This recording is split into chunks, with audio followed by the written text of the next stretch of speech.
Bonjour et bienvenue. Aujourd'hui, on va parler d'un objet qu'on croit connaître, qui a l'air tout simple, mais qui a littéralement façonné notre monde. Je parle bien sûr de la lentille optique. On va décortiquer son secret, et on va voir, c'est un secret qui est à la portée de tout le monde et qui va changer notre façon de voir les choses, au sens propre du terme. Allez, c'est parti. Oui, c'est vraiment la question qu'on se pose. Comment est-ce qu'un bête morceau de verre peut avoir ce pouvoir incroyable de tordre la lumière pour nous montrer à la fois l'infiniment grand, les galaxies et l'infiniment petit comme les microbes? Eh bien la réponse, on va le voir ensemble, elle est aussi simple que fascinante. En fait, tout part d'une idée toute simple. Une lentille, au fond, c'est quoi? C'est juste un dévieur de lumière, rien de plus. C'est sa forme, sa courbure qui est la clé de tout. C'est cette forme qui va dire à chaque rayon lumineux, maintenant tu vas par là. Alors, pour bien comprendre cet univers, il faut juste faire connaissance avec nos deux personnages principaux. Il y a en gros deux types de lentilles qui font tout le boulot, mais elles ont des personnalités radicalement opposées. Et les voici, nos deux opposés. D'un côté, on a la lentille convergente. Elle est plus épaisse au milieu, un peu bombée, et son job, c'est de rassembler, de concentrer la lumière. Pensez à une loupe qui fait converger les rayons du soleil pour brûler une feuille de papier. Et de l'autre côté, on a la divergente. Elle, c'est tout l'inverse. Elle est plus mince au centre, un peu creusée, et elle disperse la lumière dans tous les sens. C'est un peu comme souffler sur un pissenlit pour éparpiller les graines. Voilà, deux formes, deux actions complètement différentes. Bon, maintenant qu'on a fait les présentations, voyons comment ça marche en vrai. Pour prédire le chemin de la lumière, on pourrait croire qu'il faut des calculs super compliqués. Mais pas du tout.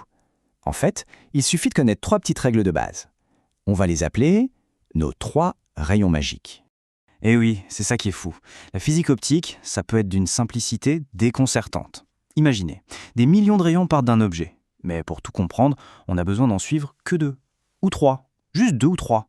C'est ça, le premier grand secret. Voici donc notre petite boîte à outils. D'abord, il faut savoir que chaque lentille a un point un peu spécial qu'on appelle le foyer. C'est là que les rayons adorent se croiser. Une fois qu'on a ça en tête, les trois règles sont super simples.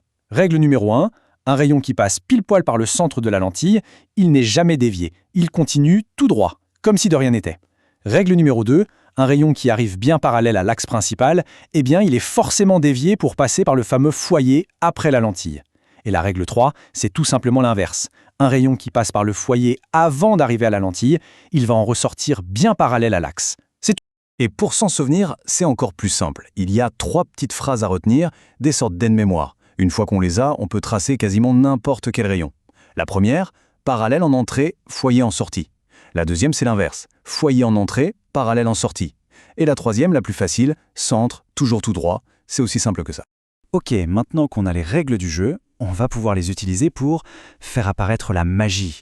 On va enfin voir précisément comment une image se forme et surtout où elle se forme. Et là, attention, on arrive au point crucial. Absolument tout, l'emplacement de l'image, sa taille, son orientation, tout dépend d'une seule et unique chose. Où est-ce qu'on place l'objet par rapport à la lentille? Un tout petit déplacement et on peut passer d'une image minuscule et à l'envers à une image immense et à l'endroit. C'est vraiment là que tout se joue. Et ce principe tout bête, en fait, il explique le fonctionnement de plein d'objets du quotidien. Regardez. Si on met l'objet loin de la lentille, l'image est petite et inversée. Ça, c'est le principe de l'appareil photo. Si on se rapproche un peu, l'image devient plus grande, mais elle est toujours inversée, et ça, c'est le projecteur. Et enfin, si on colle carrément l'objet à la lentille, pouf, l'image devient immense et à l'endroit. C'est l'effet loupe. Pour bien se représenter ça, il y a une analogie qui est juste parfaite. C'est celle de la balançoire. Imaginez l'objet d'un côté de la balançoire et l'image de l'autre. Quand l'objet se rapproche du point central, l'image, elle, s'en éloigne et elle grandit. C'est une sorte de règle d'or. Et c'est super intuitif quand on y pense, non? Alors, petite précision, mais elle est super importante. Il faut faire la différence entre une image réelle et une image virtuelle. C'est simple, une image est dite réelle quand les rayons de lumière se croisent pour de vrai à un endroit précis. C'est pour ça qu'on peut la projeter sur un écran. Par contre, une image virtuelle, c'est plus une illusion d'optique. Notre cerveau, en fait, prolonge les rayons en arrière et crée une image qui n'existe que pour notre œil quand on regarde à travers la lentille. Allez, maintenant on va connecter tous ces points. On va voir pourquoi c'est si important de comprendre tout ça. Et la réponse est simple. C'est parce que les lentilles, eh bien, elles sont absolument partout autour de nous. Pensez-y un instant. Le projecteur, il utilise une lentille convergente pour balancer une grande image, réelle et inversée sur un mur. D'ailleurs, c'est pour ça qu'on met les diapos à l'envers. L'appareil photo, il fait exactement l'inverse. Il utilise la même sorte de lentille pour réduire le monde entier sur un tout petit capteur. Et nos lunettes alors? C'est la même histoire. On a des lentilles convergentes pour les hypermétropes, pour aider un œil un peu paresseux à focaliser, et à l'inverse, des lentilles divergentes pour les myopes, pour compenser un œil qui converge un peu trop fort. Bon, on arrive tout doucement à la fin, et au conseil qui est peut-être le plus important de toute cette explication. C'est la véritable clé pour tout maîtriser, et ce, sans se prendre la tête. On a souvent cette image de la physique, on pense que c'est surtout des formules compliquées, des maths à n'en plus finir, mais en réalité, pour vraiment comprendre les lentilles, le vrai secret, la compétence numéro 1, elle est ailleurs. Et ce secret, le voici, ce n'est pas le calcul, c'est le dessin. Oubliez les formules pour un instant. Prenez une feuille de papier, une règle, un crayon bien taillé, tracez l'axe, la lentille, placez les foyers, et ensuite appliquez tranquillement les 3 règles toutes simples qu'on a vues ensemble. La solution, elle va apparaître littéralement sous vos yeux, sans aucune équation. Parce qu'en optique, le dessin, ce n'est pas juste une petite aide, non, c'est la méthode.